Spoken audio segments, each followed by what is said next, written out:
J'espère que t'es prêt, c'est parti pour le cours. Les végétaux chlorophylliens utilisent l'énergie lumineuse pour faire la photosynthèse. L'équation de la photosynthèse est que 6 molécules de dioxyde de carbone plus 6 molécules d'eau donnent en présence de lumière du glucose et 6 molécules de dioxygène. C'est-à-dire qu'à l'entrée de la feuille, on aura du CO2 et de l'H2O, et qu'en sortie, on aura du glucose et du dioxygène. L'amidon est un assemblage de molécules de glucose. La lumière est captée grâce à la chlorophylle contenue dans les chloroplastes qui sont des éléments présents dans les cellules végétales.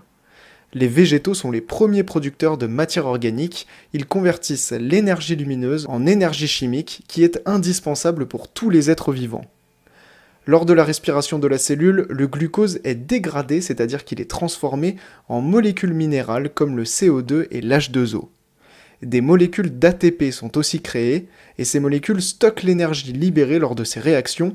La cellule pourra ensuite réutiliser cette énergie. Lorsque les êtres vivants meurent, en milieu aérobie, c'est-à-dire en présence de dioxygène, leur matière organique est minéralisée par les composeurs, c'est-à-dire que les composeurs transforment les êtres vivants en minéraux. Et en milieu anaérobie, c'est-à-dire en absence de dioxygène, la matière organique s'enfonce lentement dans le sol, la pression et la température augmentent plus on s'enfonce dans le sol, et du coup la matière organique se transforme en combustible fossile, c'est-à-dire en gaz, en pétrole et en charbon.